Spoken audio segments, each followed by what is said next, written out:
Assalamualaikum warahmatullahi wabarakatuh. And I thank the organizers of this important commemoration events we are going today. And this is in remembrance of our brothers and sisters who sacrificed, who were killed. To this day, I believe their blood and their sacrifice definitely enlighten our struggle, our path to freedom. And my topic is that they have given me anti-Muslim, anti-Rohingya propaganda. As you are aware, for decades, the anti-Rohingya propaganda and Muslim propaganda has been carried out in systematic and planned way by the Burmese military-backed government, as well as non-state actors, mainly extremist Arakan and ultra-nationalist Buddhist monks,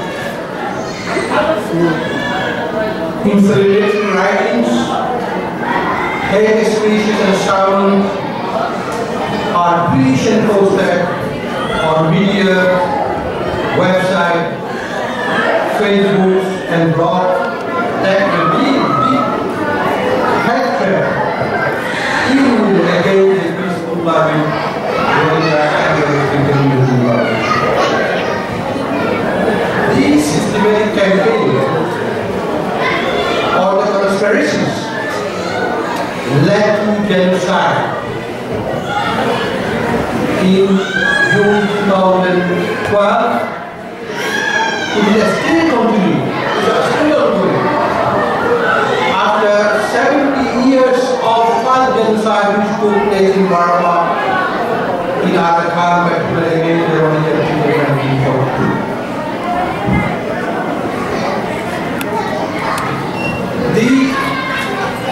What are the propaganda? Particularly the Arakan academics and the Rohingya are dubbing the Rohingya as influx viruses and floating people. What are the viruses? If you get a virus, it should be eliminated. That means they are projecting, they are proposing to kill the people. This is not right now. Before it's from the decades ago it has been going on. And the Rohingyas are described as hardly as organ in diplomatic correspondence by a diplomat who is representing Burmese or Myanmar government in the United Nations.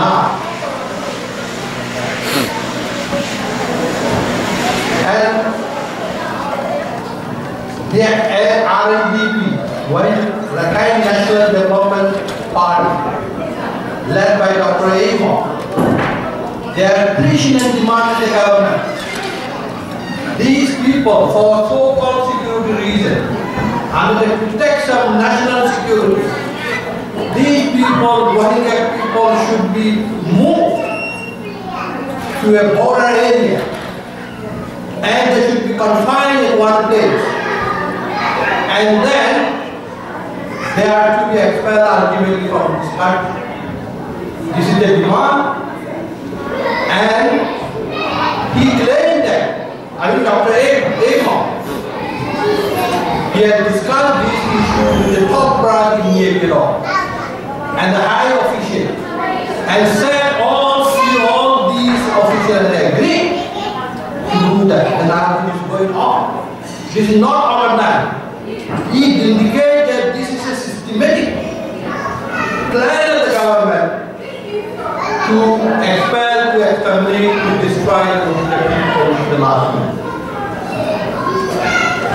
My friend, who all has just mentioned, to ascribe the most oppressive citizenship law in the world enacted in 1982 by Nurul. But Arakan academics and the politicians, they demand that it should be more hard, more strong, more vast, more oppressive, particularly relating to Rohingya. And there are Nazi-like movements led by the called 969 extremist Buddhist movement, led by Buddhism Uwirodu. They have described the Rohingya and the Muslim people, their ideology, their religion of Islam, as an animal doctrine. That is, this is a declaration of war against Islam and Muslims. And they have organized all strata of people, all levels of people in the country, to take to the street, often and more, demanding the expulsion of the Rohingya people and the Muslim community, saying that Muslims are enemies. They were trying to make Burma an Islamic state. Is not any logic? Is any sense here? So they also propagate that, accuse that Rohingya are illegal immigrants from Bangladesh who have entered into Burma during the British colonial period and after the Burmese independence in contravention of the immigration law. The British records say that they are Chittagonian or Mohammedan, not Rohingya. And there are people who prefer to speak Burmese. And they are, by physical appearance, they look like the Bangladeshis. They look like they are Southeast Asian appearance in contrast to South Asian appearance in contrast to Southeast Asian. So they cannot be a national of Burma, and there are people fit to be exterminated and keep out of the country. This is the propaganda against our people. So let us examine all these accusations, whether it is true or not. From the historical perspective, Arakan was an independent country until 1974, and it formed itself at the crossroads of two wars. South Asia and Southeast Asia, between Muslim Hindu Asia and the Buddhist Asia. The Slav publications say that Islam is spread and deeply rooted in Arakan in the 8th century, from where it has spread and the interior of Burma. And Chittagong and Arakan has been intertwined history, very integrated intertwined history, because Arakan ruled Bengal for more than 200 years, uninterruptedly for 100 years. And again, Bengal ruled and influenced Arakan for 100 years. The Muslims. So more than 300 years. This period is followed by British occupation in 1824. in 1948, 120 years. Then the whole Arakan from Calcutta is again Bengal. For more than 400 years, there is no longer, there is the interaction, human penetration. This is very natural. During the British colonial period, if there is movement of the people, it is not restricted at all. It is not a crime to move from one place to another within the same colonial country. So colonial terrorism. So there might be, there is people who are going and coming. Even history says that every affluent people of Arakan and Chittagong has two homes. Either he is a Arakan, he is a Buddhist, or he is a Muslim. What is it? One home is in Chittagong, one home is Akia and Arakan. See? Affluent people, this is the situation. This is the situation. Now today they are saying that you are illegal immigrant because no life is the Chittagonian and you are by appearance, you are Southeast Asian in contrast to Southeast Asia. This is the history. To find a kind in Chittagong is not wrong. At the same time, to find a Bengali-like people in Arakan is not wrong. This is national phenomenon. That they don't have a law. One, the other thing is about language. Yes, they speak Burmese. That is not the right. Those who are educated, widely educated people, although they could speak Burmese fluently, they could speak fairly. What? But at the same time, those people, this is very, there are people still, minority people who could speak Burmese. Because what? They are living in a remote area. Isolated, they are blocked in an area where they don't have any chance and opportunity to have communication, to have interaction with the Burmese community. And at the same time, due to discriminatory policy of the Burmese government, then they don't have any opportunity for schooling. And these make them one of the most illiterate section of people in the world. And just for not knowing the Burmese language, one cannot be, this is the point. If it is so, like the Rohingya people, that can't speak Burmese fluent. Similarly, it is applicable to other people, Chinese and other people. This is very logical. That's why in 1958, there is a Supreme Court ruling that Muslims had decided not that there is an isolated area in Burma, so these people have no interaction with the mainstream people, and so they are barely not knowing the Burmese language, they cannot be made foreign. They are nevertheless receiving in the case of one Hassan and Mehrani and versus the government, but they still ruling. One, they are the same. The other question is, they speak the dialogue of Bangladesh. Yes, the Rohingya language and Bengali language are good, but of course the language we are speaking is got similar to that of Chittagong, part of Chittagong. Those Chittagong people, there are two people in Chittagong area. One is one, the other is Chatai. Chatai is Chittagonian, the Rohingya, the original goes came from Arakan.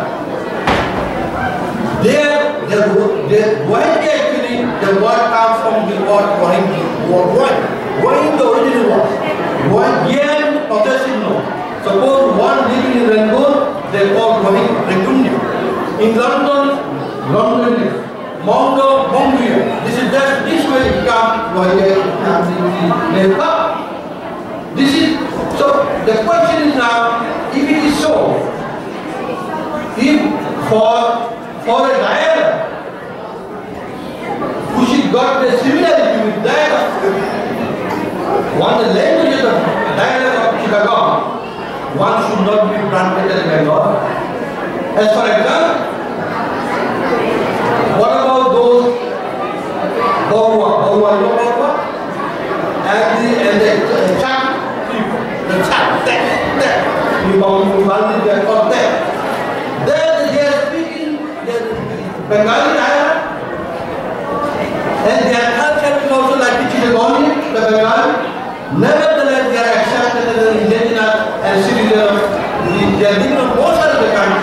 Nevertheless, they are accepted in both countries as citizens and indigenous people of the country. That is, and if for speaking a dialect which has got similarity with the people of Bengal, if one cannot claim an ethnic divider. For all the Arakan are speaking in the Burmese language. They are called the Opa. They are known. And then they should be also the same. Can we call Arakan that you are not the ethnic people just because you have like the dialect, the language and similarity with that of the Burmese? No. So this should be applied to us as well. Not to the, if it can be applied to the time, similarly it should be applied to it. And there are, where people living on the frontier, where the frontier countries, all along the borders of Burma, there are ethnic people who have gone, the same people living on both sides of the international border. Nevertheless, even in the case of Kachin, for example, in Kachin there are some thousands of Kachin living in Sri Lanka. They were accepted as a different name in China. Then at the same time they are living in India as well. And they are living in Burma. In the case of Chin, they are living in Burma, they are living in India, they are living in Bangladesh. They are accepted into the community as a people, as a bond. All these Chin are divided, they are named different names like the bond or Chin or many other things in India. So this, why this is a problem they are making with the Rohingya people?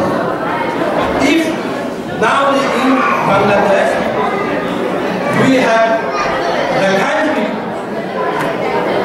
These people moved from Bangladesh, from Burma.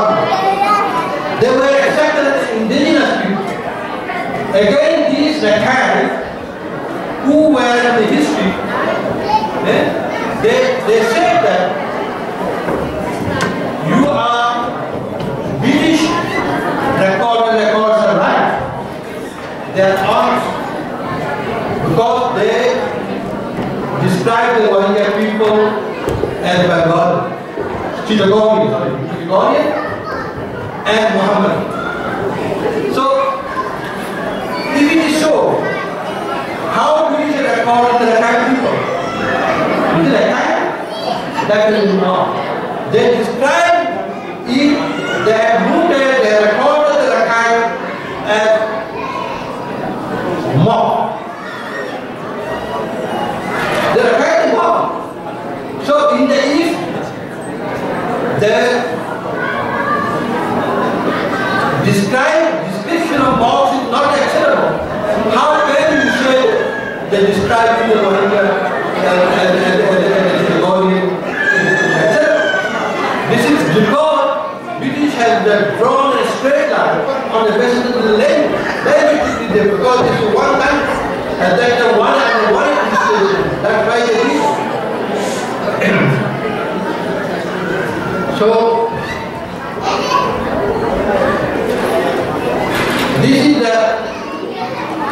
these are all fictitious, designed with a view to accelerate the conflict. Let us see the position of the Rohingya people in Arakan, what the historians have given recorded about these people. played a phenomenal role of kingmakers in Arakan. Even the head of Islam began, the head of Arakan began with the spread of Islam in Islamic Muslim civilization in Arakan.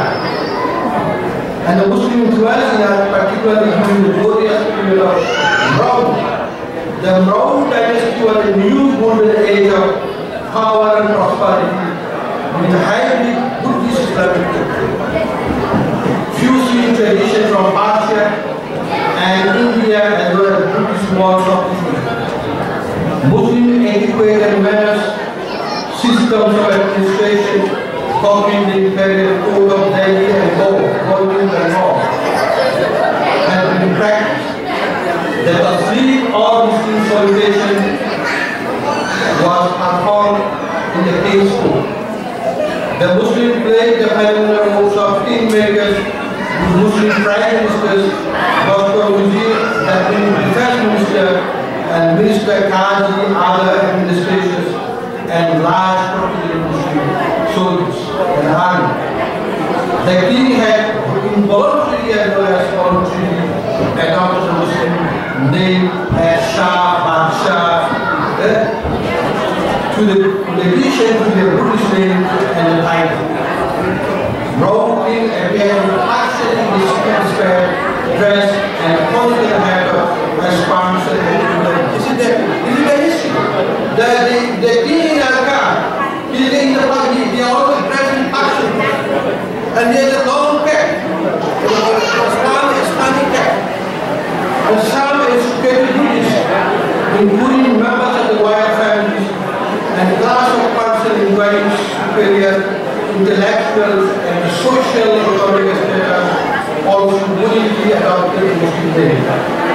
Muslim Khalifun had been set up throughout the whole Arakan.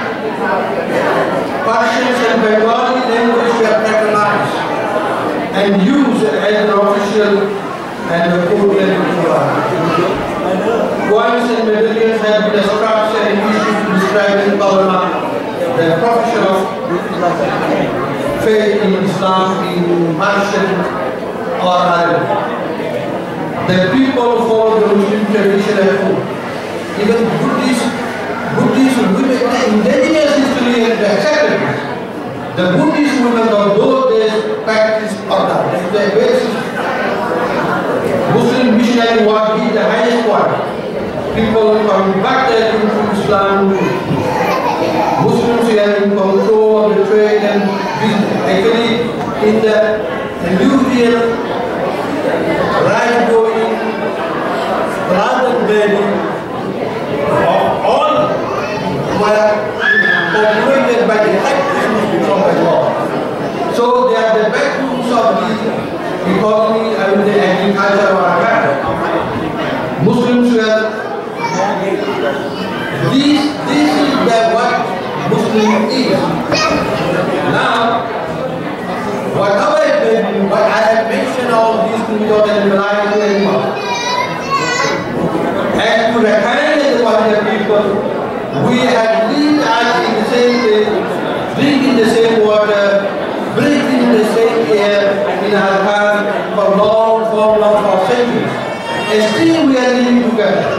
And we have to live lonely. And there is no point to trying to fight each other. And for this, I will request our compatriots to change their mind and to identify the main enemy. The main enemy is the government. The main is the government, the Burmese authorities. And they want to divide the two sister communities.